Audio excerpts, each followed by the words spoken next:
Continuando então nossa aula sobre morfologia dos grupos de briófitas, vamos estudar os musgos. Vamos agora entender um pouco da complexidade morfológica dos musgos, que representam o grupo mais diverso em espécies e também mais diverso do ponto de vista estrutural das briófitas. Os musgos eles podem ser diferenciados em acrocárpicos e pleurocárpicos. Acro vem de cabeça, de porção superior. Os musgos acrocárpicos apresentam então gametófitos eretos e produzem o esporófito no ápice do gametófito.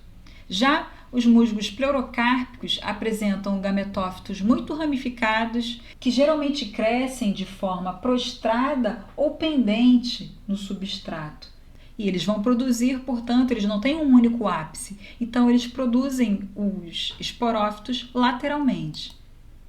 Importante destacar que os musgos pleurocárpicos, eles são os musgos mais recentes, eles surgiram, após a diversificação das angiospermas. É importante destacar que esses musgos pleurocárpicos, que são bastante ramificados, apresentam essa estratégia para terem muitos pontos de fixação sobre o substrato.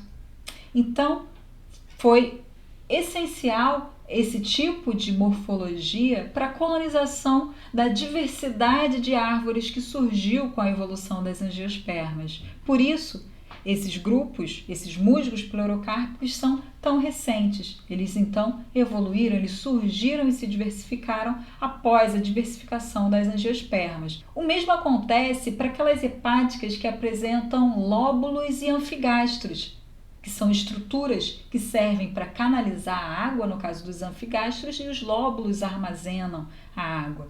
Essas hepáticas folhosas também tiveram sua diversificação após o surgimento e a diversificação das angiospermas. Vamos entender um pouco então da estrutura do gametófito dos musgos. Primeira questão: enquanto as hepáticas folhosas apresentam filídeos bilaterais e um gametófito aplanado, os gametófitos dos musgos, em geral, eles têm uma estrutura tridimensional e apresentam os filídeos dispostos em espiral ao longo do caulídeo. Muitas vezes esses filídeos são alongados, e a estrutura desses filídeos se assemelha muito à estrutura, à morfologia também de outros grupos de plantas que crescem em ambientes abertos, aqui como no caso de um campo rupestre. Uma questão super importante que diferencia o gametófito dos musgos do gametófito das hepáticas é a presença de uma costa nos filídeos. Você pode dizer, por que chamar costa e não nervura dos filídeos? Como você já deve saber, briófitas não têm sistema vascular. Portanto, nas costas dos musgos não existe xilema e floema como existe na nervura das folhas. As costas representam uma estrutura um pouco mais espessa e que pode ter algumas células diferenciadas para auxiliar na manutenção da estrutura desse filídeo, que muitas vezes é bastante alongado.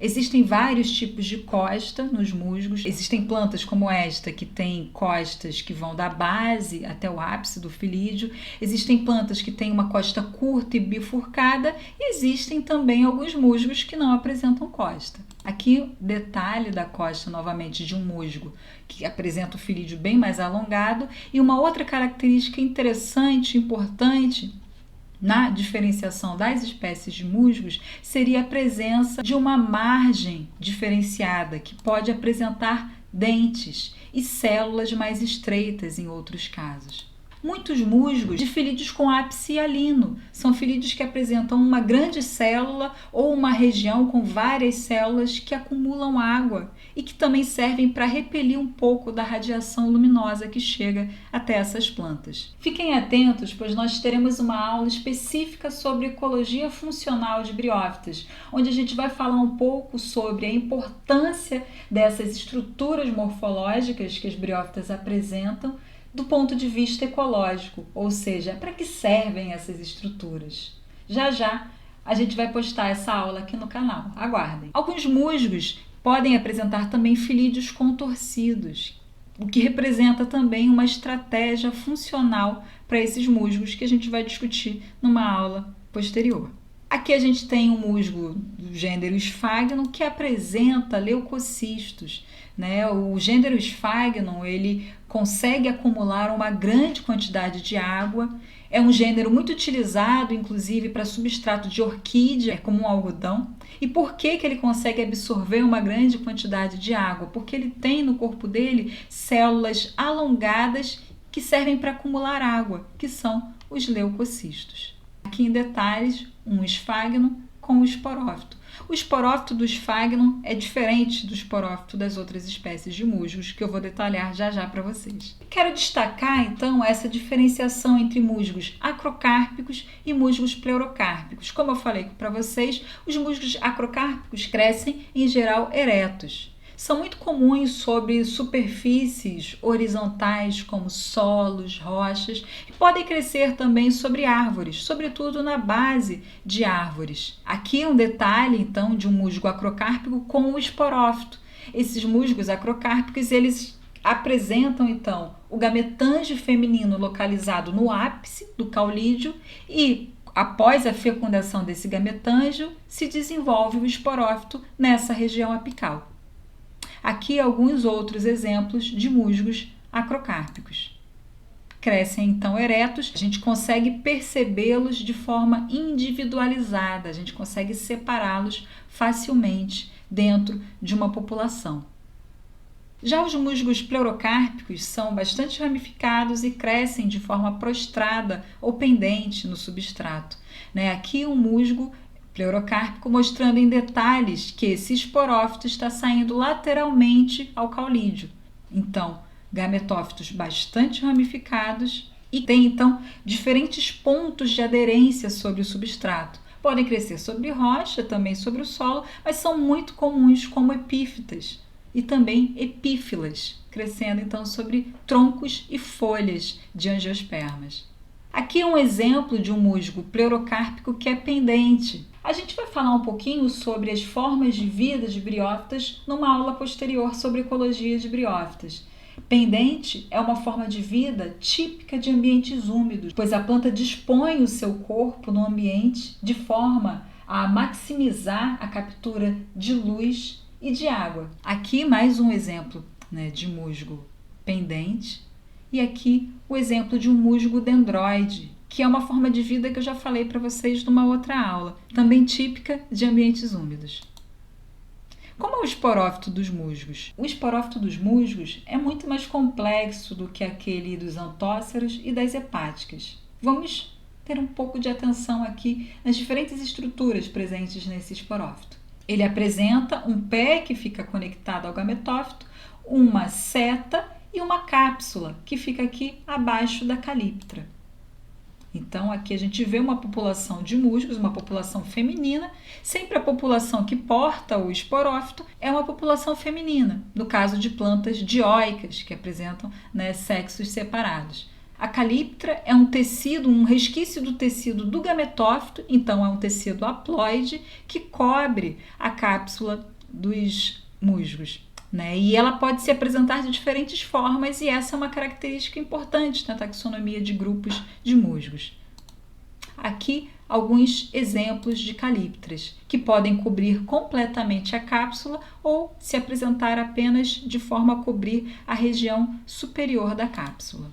Abaixo da calíptra a gente tem o opérculo, que seria uma estrutura que fecha a cápsula e só cai quando os esporos estão prontos para serem dispersos. Aqui é importante destacar que a cápsula das hepáticas ela se abre num único momento e os elatérios auxiliam na dispersão dos esporos. Já nos musgos, a cápsula, quando ela vai se abrir, o opérculo cai, mas abaixo do opérculo a gente tem o peristômio. E o peristômio são dentes que se abrem e se fecham a depender também da umidade do ambiente e vão liberar os esporos de forma gradual.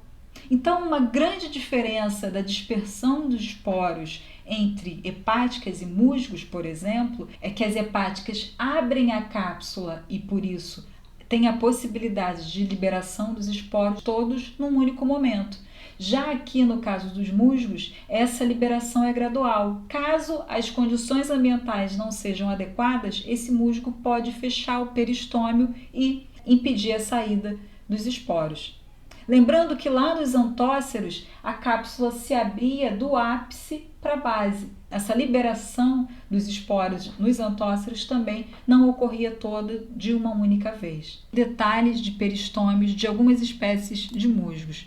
O peristômio também pode ser um caráter importante para a taxonomia de grupos de musgos. É importante destacar que na cápsula dos musgos a gente também tem estômatos, assim como na cápsula dos antóceros. Existe uma outra aula aqui do canal que eu abordo essa questão, mas eu vou colocar aqui na descrição do vídeo alguns trabalhos que falam sobre a função dos estômatos nas espécies de briófitas. Os estômatos aqui nas briófitas têm uma relação muito maior de controle hídrico para a mudança da pressão interna da cápsula.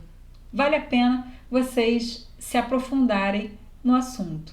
Para a gente fechar nossa aula, eu preparei um resumo das principais características que a gente pode utilizar para diferenciar os 3 filos de briófitas. Vamos lá!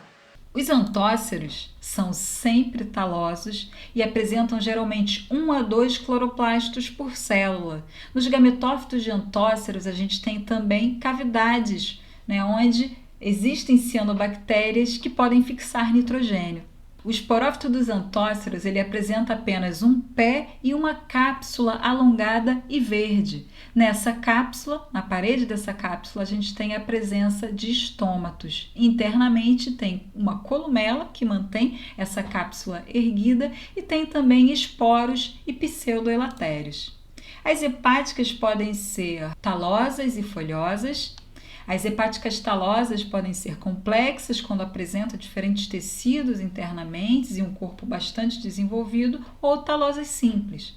As hepáticas folhosas apresentam filídeos bilaterais e muitas vezes apresentam também uma terceira fileira de filídeos, chamada anfigastros.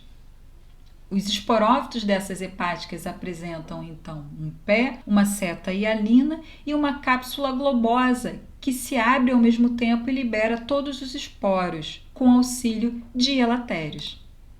Já os musgos são sempre folhosos, podem ser acrocárpicos ou pleurocárpicos, apresentam um esporófito composto também por um pé, uma seta que é pigmentada e na cápsula dos musgos estão presentes também estômatos. A descência da cápsula dos musgos ela é feita com auxílio de um opérculo que cai e a liberação dos esporos é gradual e controlada por dentes do peristômio. Eu espero que vocês tenham gostado da nossa aula sobre morfologia de briófitas e acompanhem o nosso canal, pois em breve nós teremos novas aulas abordando a importância dessas estruturas para a sobrevivência das briófitas no ecossistema terrestre. Tchau, tchau e até a próxima videoaula.